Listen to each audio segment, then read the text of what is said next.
The Prophet ﷺ said, "Inna min al-bayan sihr." Truly, speech is a form of magic. He was describing a culture in which he lived. This was a culture in which people loved speech. So the grandson of the Prophet ﷺ not being able to speak very clearly, that could have been like a source of embarrassment or shame. And the Prophet is looking at him beaming. Think about how affirming that must have been. It's okay, right? And after he finished, the Prophet ﷺ said, no, it's just something he got from Musa AS.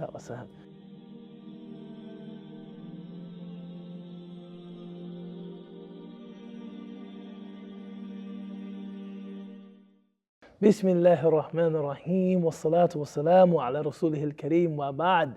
Assalamu alaikum and welcome. It's good to be back. This week we have the honor of talking about Hussein Ibn Ali ibn Abi Talib, radiallahu anhum jami'an, a grandson and son of the Prophet ﷺ. Everything that applied to Hassan applied to him. Of course, he was younger. Thinking about things that apply to Hassan, radiallahu anhu, applying to Hussein, his name actually has the same story. Oddly enough, when Fatima az-Zahra radiallahu anha conceived a second time, and it was mentioned, what are you going to name this son, Ali radiallahu anhu? Ali said again, harb, war. And the Prophet ﷺ said, no, I think it would be better if you named him Hussein. Now, just a small piece of Arabic grammar. This class totally, or these reflections totally aren't about that. But thinking about the closeness enjoyed between Hassan and Hussein, their names are very closely related, as I'm sure you can hear. In Arabic, we have a grammatical form called tasghir, or diminutizing, to make something small. In English, we have the same form, but we don't use it as often. In English, we only use it like chicklet, right? In Arabic, it's actually very popular. So abd, servant, ubayd, small servant, right? Jund, soldier, junaid, small soldier. Kitab, book, kutayyib, small booklet. Right, so we use it in English somewhat. Hassan, of course, means good, something good. Hussein means little good. You see, so their names are very closely related. And the Prophet ﷺ loved Hussein. Interestingly enough, and we're talking about the family of the best of God's creation. And they still experienced regular hardships, regular struggles. Some of the stories about Hussein are, very touching. It's related, in sources that he used to speak with a stammer, right?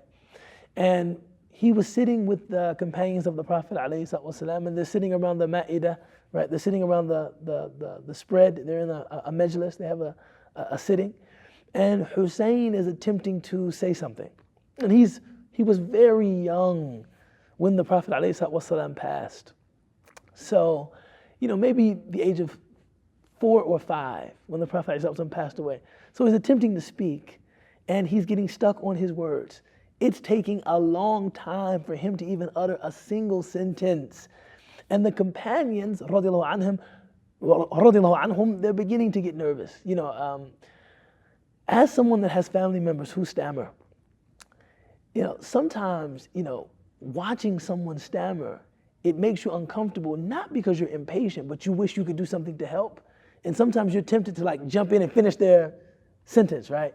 So the Sahaba, radiallahu anhum, because of their great love for the Prophet ﷺ, they're like, should we jump in? Can we help? Can we, And when they looked at the Prophet ﷺ, he was just looking at Hussein beaming, like a proud grandfather. A doting grandfather. Look at my boy. Look at my boy. When some might assume that this was something where you might be embarrassed. Oh my God, maybe, people will think, what will they think, right? And you're talking about people who loved balagha. They loved eloquence. The ability, the Prophet ﷺ said, "Inna min al-bayan sihr." Truly, speech is a form of magic. He was describing a culture in which he lived. This was a culture in which people loved speech. So the grandson of the Prophet ﷺ not being able to speak very clearly, that could have been like a source of embarrassment or shame. And the Prophet is looking at him beaming. Think about how affirming that must have been. It's okay, right? And after he finished, the Prophet ﷺ said, no, it's just something he got from Musa ﷺ.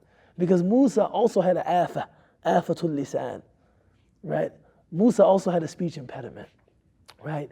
Hussein also was there in that, because it was Hasan and Hussein playing on the back of the Prophet ﷺ, right? He was very close to Sayyidina Hussein. Now Hussein, he has a special significance because of his great spirit, his great zuhud. Hussein was known for his zuhud. He was known for his love of ibadah. He was known for his love of worship. And also his piety. So after Hassan, was poisoned and died maybe at the age of 45, all of the allegiance that was to the family of the Prophet ﷺ was naturally, shifted. It was naturally kind of converted to Hussein.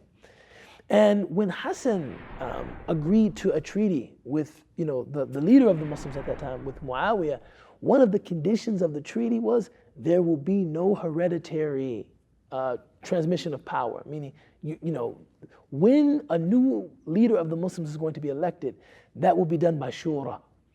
But for reasons that we think the best of, right? We use husn al-dhan. Muawiyah ended up selecting his son to be the leader of the Muslims. This was seen as the breaking of a treaty, and Hussein took issue not with that. He took issue with public standards of decency and tadayyun and religiosity not being respected by the ruling authority. And he began to speak, very, very openly, voicing his dissent, voicing his dissatisfaction with what was taking place. And because he was voicing his dissent, word was sent from Damascus at that time, you need to enunciate, you need to pledge allegiance to the ruling authority of the Muslims volubly so that people can hear you. You need to give bay'ah. And he refused to do so. And at that time, the people of Kufa, they were saying, we will support you, but come back to Kufa, with us. We will support you. And from there, we will try to make this right. And so the people of Kufa, they invited Hussein, right? But as he was heading back to Kufa, he was intercepted at Karbala. And this is, one of the most unfortunate and it's very difficult to talk about this. It's very difficult to talk about this.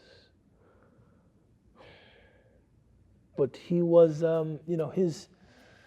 his party was intercepted at Karbala and surrounded and ambushed and attacked, and he was martyred. And after he was martyred, he was mutilated. And I think it's important to talk about that, especially at a time like this, because Allah subhanahu wa ta'ala has never dishonored any of the members of the family of the Prophet ﷺ.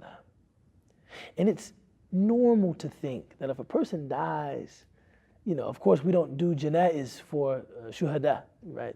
That's just in our fiqh. Shuhada, people that die as martyrs, they don't get janaiz. But they're buried in what they fought in. But they're certainly not mutilated. They're certainly respected. Hussein, the son of the Prophet ﷺ, his grandson, but the Prophet ﷺ said in an authentic hadith, most children are attributed to their mother and father. These children are attributed to me. So when I say the son of the Prophet ﷺ, I use that term in conscience. That is not Ustadh Ubayd making a mistake. the son of the Prophet Muhammad ﷺ, now didn't even receive a proper burial and had his body mutilated. I think this is relevant, especially now. You know, many of us have relatives, some of whom died in this global pandemic as a result of COVID. And because of protocols being taken, because of precautionary measures that were being suggested by the CDC and the World Health Organization, etc., some of them could not receive proper janaiz, proper burials. Some of them, no one could get close to them and do the ghusl the way that they were supposed to do the ghusl. Some of them, people had to pray salat al-ghaib. They had to pray janazah in absentia, like janazah without, and some of the family members maybe thought, what did my relative do to deserve to die in a dishonorable way like this, that he couldn't get a proper janazah, that he couldn't get a proper kefin, that he couldn't get a proper shroud, that he couldn't get a proper ghusl? What if I told you that someone whose righteousness is not doubted by anyone died and was mutilated, died and was not buried properly, died and had his head carried somewhere? What if I told you that? What if I told you that that person was Hussein Ibn Ali Ibn Abi Talib, radiallahu anhuma? Right? So don't think that Allah subhanahu wa ta'ala only honors in ways that we typically and customarily understand honor. Right? And don't think that Allah dishonors in ways that we typically understand dishonor. Because no one was more honorable and no one died a more honorable death than this member of the household of the Prophet ﷺ. You know, the thing that I think is interesting about, Sayyidina Hussein radiallahu anhu is that his opposition to the status quo and to the ruling authority was not because he himself wanted to grab or retain power or he himself, desired leadership. It was just an expression of what the Prophet ﷺ said when he said, أَفْضَلُ جِهَادٍ كَلِمَةُ حَقٍّ عِنْدَ سُلْطَانٍ جَائِرٍ. The best jihad is to speak a word of truth in the presence of corruption. In the presence of corruption. Now, something that one of my teachers shared with me that might help us to appreciate this history is that we look at the feuds between the companions of the Prophet ﷺ, after his wafat, after his passing, and sometimes some of this, to read it, to listen to it, you have to take your Iman vitamins, right? Strengthening your Iman so that you can go into this literature. But on the positive side, what it says is that the Prophet ﷺ produced people that were willing to voice their opinion when they saw something wrong. Even if they disagreed about it to the point of being violent, that the Prophet ﷺ produced people that were empowered. That Hussein Ibn Ali, radiallahu anh, he saw something wrong. He saw oppression. He saw the standards of deen not being acknowledged, not being practiced, and it was his duty to say something. Al-amr bil-ma'ruf wa nahyu 'anil munkar, commanding to the good and forbidding what I deem to be the munkar, the bad. It was his responsibility to do so. And it's a great tragedy that things ended the way they did. But his life and the way, this is one of those stories in which I could go into every painstaking detail about how he was lanced through his mouth. Isn't that interesting that he spoke the truth and the first mortal blow was delivered to his jaw as he crouched down taking a sip of water. The first mortal blow was delivered to his jaw, right? Right? And as, they were attacking Hussein, companions of the Prophet ﷺ said, you harm this face? There's not an inch of this face that has not been kissed by the Prophet ﷺ. Right? And I think overall, not wanting to draw this out much, if these blessed people had these kind of khawatim, these kind of endings, we know that this is the husn al-khatimah. And sometimes the good that we're seeking, the good that we seek on the paths that we tread, we don't realize that good in this dunya. We don't realize that good in this dunya.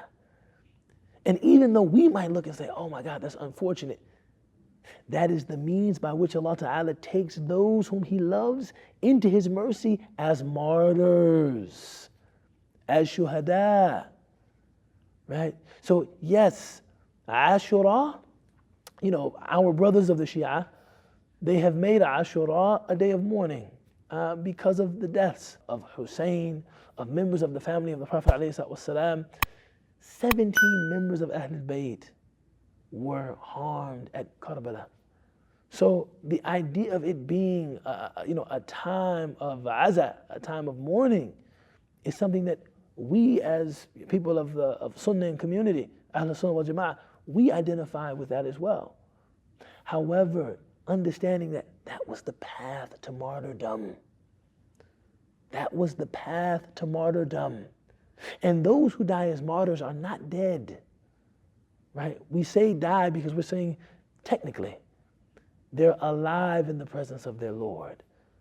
So Ashura, in addition to being a day of fasting, the 10th of Muharram, it's also a day of rejoicing. We are rejoicing that the family of the Prophet ﷺ, some of them were sent to God as martyrs, and we rejoice that. Wassalamu alaikum. Jazakumullah kulla khair for tuning in. I look forward to speaking with you next week, inshallah.